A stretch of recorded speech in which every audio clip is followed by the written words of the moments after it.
Hello everyone and welcome to a new episode of the Bug Warrior. Mythics are the ultimate pieces of gear that take our builds to the endgame and maximum level. They are so valuable that when you are leveling up, finding a mythic can take you from struggling at Torment 4 to start pushing at the pit. In this video I will show you the 3 methods in which you can find mythics that doesn't involve crafting them with runes. The 3 methods are crafting a mythic unique cache at the blacksmith, farming endgame bosses, and running Undercity runs using the Tribute of Ascendance. Why did I leave out crafting mythics with runes? Because in this season they are really hard to come by, and if you do decide to buy them, they are very expensive. I have seen a single bag being sold for 1 billion gold. If you do insist on farming runes, there is a method that is currently working and will get you runes, but it lasts until February the 18th, and that is farming the lunar event Infinite Caches. Last but not least, as the title of the video suggests, you need to farm for mythics at Torment 4. In fact, all my 15 mythics I have found so far have been at Torment 4 only. Alright, so let's begin with crafting a mythic unique cache. This will probably be the first way in which you will get your first mythic. For this recipe, of course, we need Resplendent Sparks. There is a total of 4 Resplendent Sparks that you can get currently by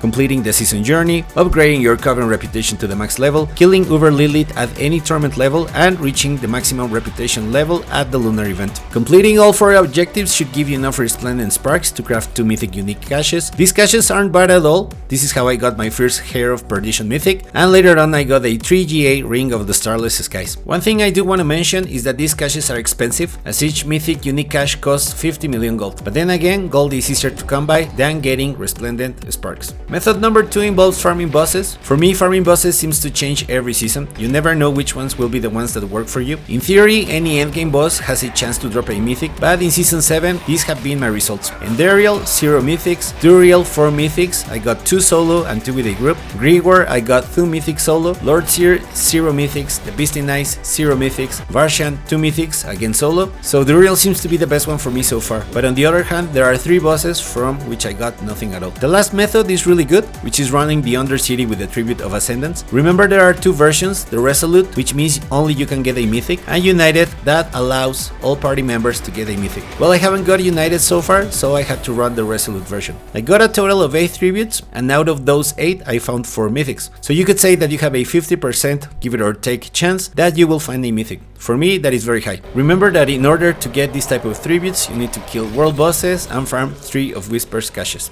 One last thing to mention, I didn't offer gold at all when running the tributes. I found it makes no difference and you could save that gold for something else. Once you find several mythics, you will most likely find a repeated mythic, so remember to salvage the ones you don't need at the blacksmith. That way you will get Resplendent Sparks and you can try to craft again a mythic unique cache. By following these methods, chances are high that you can find the mythic you need for your build. Please remember, this is the only way to get mythics, as these are the only pieces of gear that money can't buy. You need to find them for yourself. We reached the end of the video. Thank you so much for watching. If you made it this far and found the video interesting or useful, please consider to share, like, comment or subscribe, and I will see you in the next video.